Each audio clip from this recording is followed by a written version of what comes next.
శ్రీ గురుభ్యో నమః శ్రీమాత్రే నమః.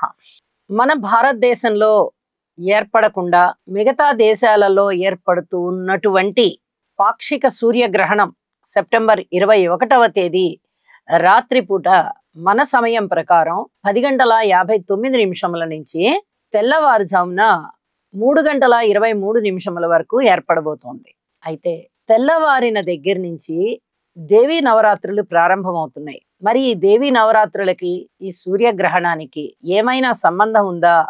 ఎలా అయినా వీటిని వాయిదా వేయడం కానీ లేకపోతే ఆలస్యంగా ప్రారంభించుకోవడం కానీ ఇలాంటివి ఏమైనా చేస్తారా?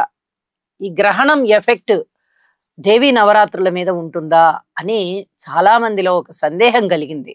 అయితే ఎటువంటి ప్రభావము ఉండబోదండి. ముఖ్యంగా భారతదేశంలో కనిపించడం లేదు కాబట్టి మన భారతదేశ వాసులందరూ దేవీ నవరాత్రులని సెప్టెంబర్ 22వ తేదీ సోమవారం ఉదయం నుంచి నిర్విఘ్నంగా కొనసాగించుకోవచ్చును.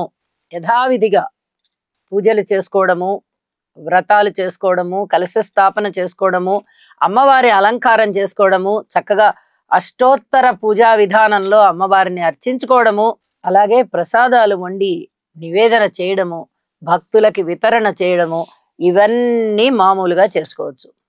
మరి ఇతర దేశాలలోనండి, అంటే ఇతర దేశాలలో వారు కూడా నిరభ్యంతరంగా చేసుకోవచ్చును. అయితే ఇక్కడ సమయాభావం అనేది ఒకటి ఉంటుంది. మనకి రాత్రి అయితే వాళ్ళకి పగలు అయితే మనకి రాత్రి.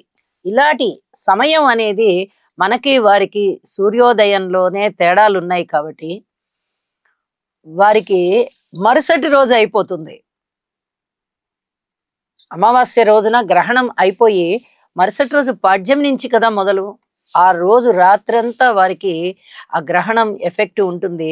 తిరిగి మరుసటి రోజు నుంచి యథావిధిగా అన్ని పూజలు నిర్వహించుకోవచ్చును అని చెప్పి తెలియజేస్తూ, నిర్విఘ్నంగా చేసుకోండి, ఎటువంటి ప్రభావము ఉండబోదు.